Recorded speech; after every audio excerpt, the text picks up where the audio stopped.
LA County Department of Family Services once again being accused of failing a child in its care. This time a young foster child who was severely beaten. Eyewitness News reporter Rob Hayes has the story. He's a 4-year-old boy beaten to the edge of death, now fighting for his life in a hospital ICU bed.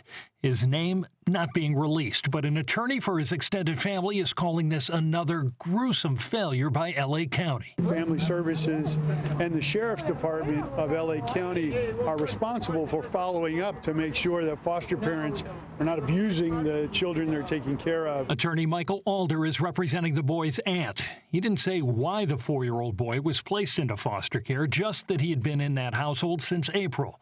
Alder says the boy was tortured and in a coma when he was brought into the emergency room last month. But Alder says the little boy's extended family has been shut out from seeing him in the hospital. With minors involved, there's a lot of ability to hide things. There's a lot of stonewalling that has gone on. This case comes after a string of what child advocates call tragic failures by the LA County Department of Children and Family Services. In July of 2019, 4-year-old Noah Quattro was found dead in Palmdale.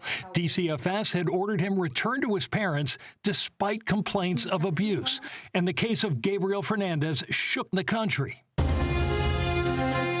A Netflix documentary telling how the 8-year-old boy was left in the custody of his mother and her boyfriend. Gabriel was tortured for 8 months before dying in 2013. In this case, Alder says DCFS also refuses to let the aunt check on another family member also in foster care. Obviously, the family is extremely concerned. Alder says he'll be filing a complaint against LA County this week and plans to follow up with a lawsuit. DCFS cited confidentiality laws in not specifically addressing the children involved in this case.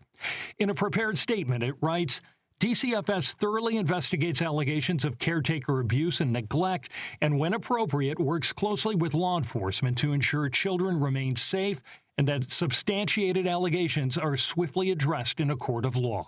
The LA County Sheriff's Department tells Eyewitness News it is investigating this case and that the foster mother, Gabriela Casarez, has been arrested. She is now charged with assault on a child and 2 counts of child abuse.